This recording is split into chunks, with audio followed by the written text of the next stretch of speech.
Welcome to Crypto Nightly. I am your host, Desert Crypto. I'm doing this a little bit different. I know I said I wasn't going to do any videos because of the neck brace or anything like that, but we're going to try this out. We're going to see if this works while I'm looking directly at this screen and not having to look over here and over there and all over the place. But either way, let's get in.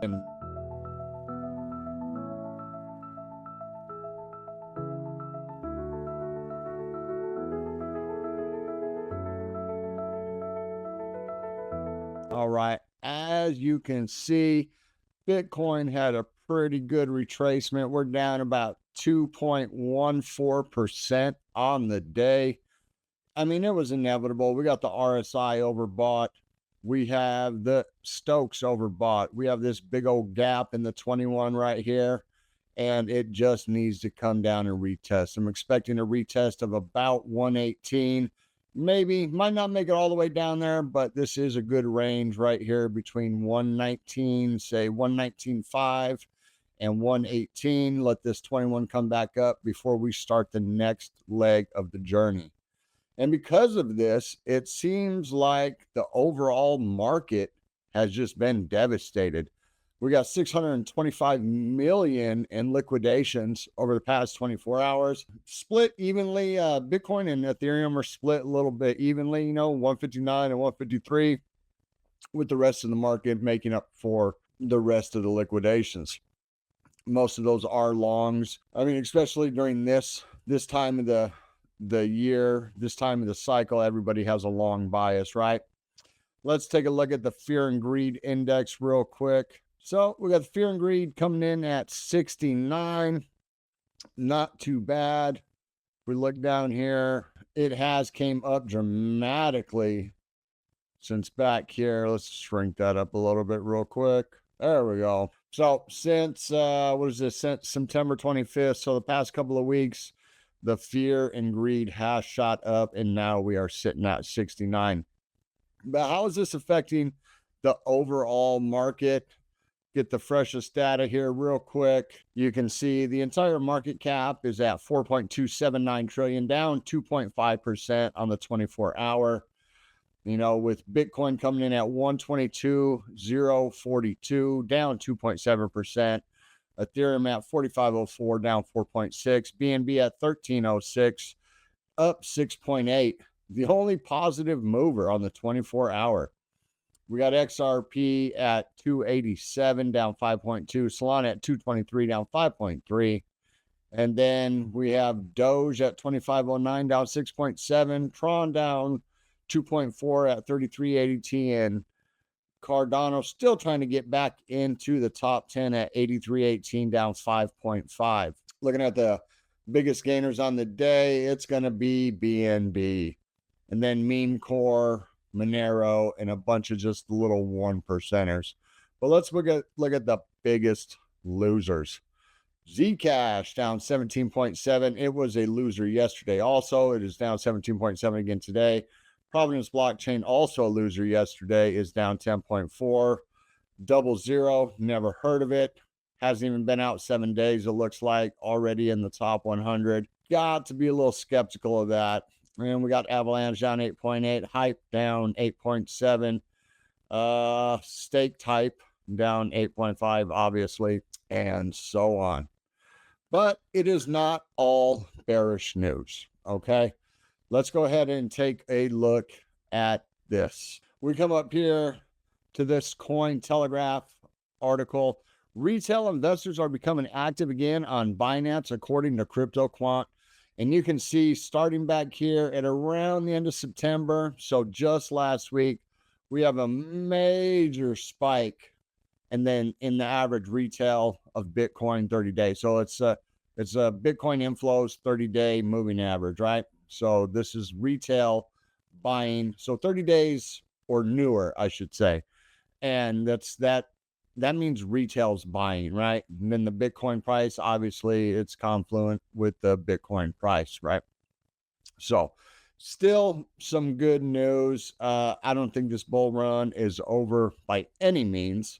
We went up fast, and we were just at 109,000, last week. So now we're at 122. We hit a new all-time high. It's got to reset a little bit. It has to come back down to healthy structure, come back down, touch 21, get set up, boom, next leg of the journey. So in other news, we got the S&P. The S&P to debut new index tracking crypto assets and public companies. The index will follow the performance of 15 cryptocurrencies and 35 companies focused on the digital asset space. So in brief, S&P Dow Jones Indices, a unit of market data provider, S&P Global, is releasing a new index tracking 15 digital assets and 35 crypto-focused companies. Denari, a provider of tokenized U.S. securities, will also issue a token tracking the index.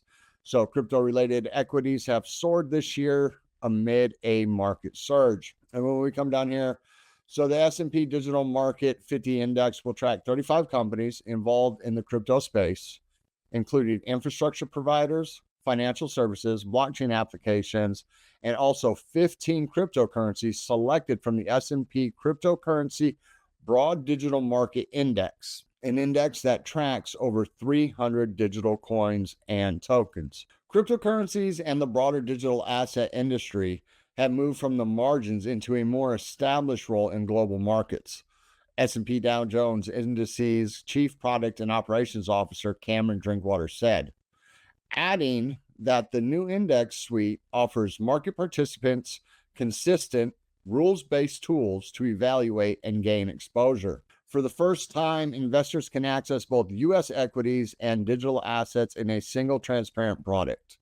Denari's Chief Business Officer, Anna Robleska, said, by making the S&P Digital Markets 50 inevitable via D shares, we are not just tokenizing an index, we are demonstrating how blockchain infrastructure can modernize trusted benchmarks. So there we go. Let us know in the comments what you think about this. Is this bullish? Is this just more fluff? Is it more derivatives? I personally dig it. I do like it. I like anything that's going to be tokenized. So even though this is going to be an S&P, it's going to be on the S&P and it's going to track 15 cryptocurrencies and 35 companies, essentially a basket. Denari is also going to tokenize it. So, and we love us some real world assets here at Crypto Nightly. Well, BNB taking the stage front and center. BNB rallies 80% to become third largest cryptocurrency as chain activity surges, supply tightens. So the price of BNB has increased by roughly 80% in the last 3 months alone. In fact, the token just flipped XRP to become the third largest cryptocurrency by market capitalization. The average number of transactions on BNB chain after June is over 4 times higher than during the first quarter. The main drivers behind this are Binance's global user base, fiat on-ramps, on-chain wallet integrations, and Binance Alpha feature that enables them to funnel users towards BNB chain apps, lowering acquisition friction relative to competing chains. And we all know that Binance is the largest exchange in the world.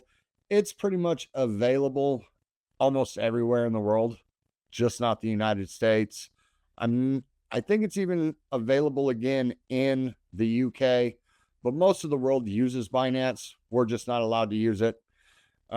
So of note, NASDAQ listed CEA Industries said Tuesday it now holds 480,000 BNB. The company cited an average acquisition price of $860 per BNB and $585.5 million in token value as of October 6th. So, and this definitely makes sense. BSC, if you guys weren't around during the last cycle, BSC was the degen chain. BSC is where you went to get those crazy obscure tokens and the rug pulls and all that stuff. And I mean, now it's like Solana this, Solana that. But if we look right here on DeFi Llama, BSC has now surpassed Solana and DEX volume on the 24 hour. So at 4.14 billion over Solana's 4.074 billion. Still not on the 30-day. So, only 99 billion and 126 billion. But on the 24 hour, it has passed Solana. All right.